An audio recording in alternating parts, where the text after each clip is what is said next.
Jubilee hills bypoll fight రసవత్తరంగా మారుతోంది. ఉప ఎన్నికకు భారీ సంఖ్యలో నామినేషన్లు దాఖలు కావటం ఆసక్తి రేపుతోంది.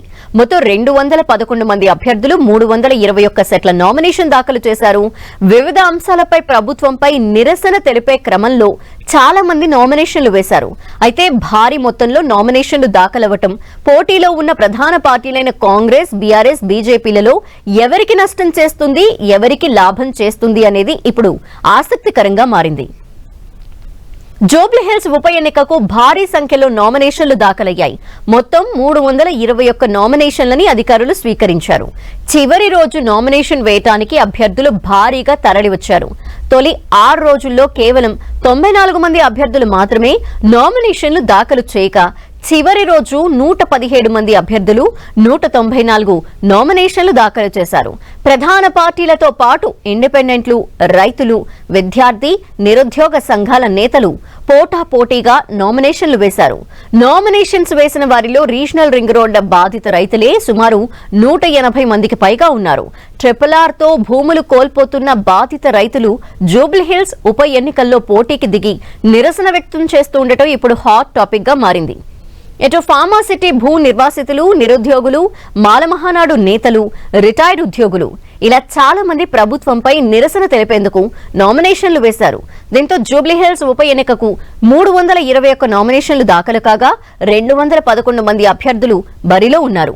అయితే నామినేషన్ల పరిశీలనలో కొన్ని నామినేషన్లు తిరస్కరణకు గురవుతాయని, ఆ తర్వాత ఈ నెల 24 వరకు ఉపసంహరణ గడువు ఉండటంతో మరికొందరు నామినేషన్లని ఉపసంహరించుకుంటారని అంచనా వేస్తున్నారు.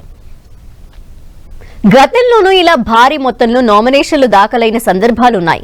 1995లో నల్గొండ ఎంపీ స్థానానికి రికార్డు స్థాయిలో 537 నామినేషన్లు దాఖలయ్యాయి. నల్గొండ జిల్లా ఫ్లోరైడ్ సమస్యని అప్పటి ప్రభుత్వానికి తెలియచేయటమే లక్ష్యంగా సుమారు 480 మంది ఫ్లోరైడ్ బాధితులు నామినేషన్లు వేశారు. ఆ తర్వాత 2019 పార్లమెంట్ ఎన్నికల్లోనూ నిజామాబాద్ పార్లమెంట్ స్థానానికి భారీ స్థాయిలో నామినేషన్స్ దాఖలయ్యాయి. స్థానికంగా పసుపు బోర్డు డిమాండ్తో నిజామాబాద్ ఎంపీ స్థానానికి ఏకంగా 179 మంది పసుపు రైతులు నామినేషన్లు వేశారు. అప్పుడు ఈవీఎంలకు బదులు బ్యాలెట్ పేపర్లతో పోలింగ్ నిర్వహించాల్సి వచ్చింది. ఇంత పెద్ద మొత్తంలో నామినేషన్లు దాఖలు కావడంతో ఎవరికి లాభం, ఎవరికి నష్టం అన్నదే ఇప్పుడు ఆసక్తికరంగా మారింది. రీజనల్ రింగ్ రోడ్లో భూములు కోల్పోయిన రైతులు, ఫార్మాసిటీలో భూ నిర్వాసితుల వంటి వారు రేవంత్ సర్కార్కి వ్యతిరేకంగా నామినేషన్లు దాఖలు చేశారు కాబట్టి అది కాంగ్రెస్ కే నష్టం చేస్తుందని ప్రతిపక్ష బీఆర్ఎస్ భావిస్తోంది. ఇది పెద్దగా తమపై ప్రభావం చూపదని బీఆర్ఎస్ అనుకుంటోంది. భారీ స్థాయిలో నామినేషన్లు వచ్చినంత మాత్రాన తమకు వచ్చి నష్టమేం లేదని కాంగ్రెస్ అంటోంది. జూబ్లీ హిల్స్ లో తమ ఓటు బ్యాంక్ తమకు ఉందని హస్తం పార్టీ ధీమా వ్యక్తం చేస్తోంది. బీజేపీ మాత్రం ఈ అంశాన్ని లైట్ తీసుకుంటోంది.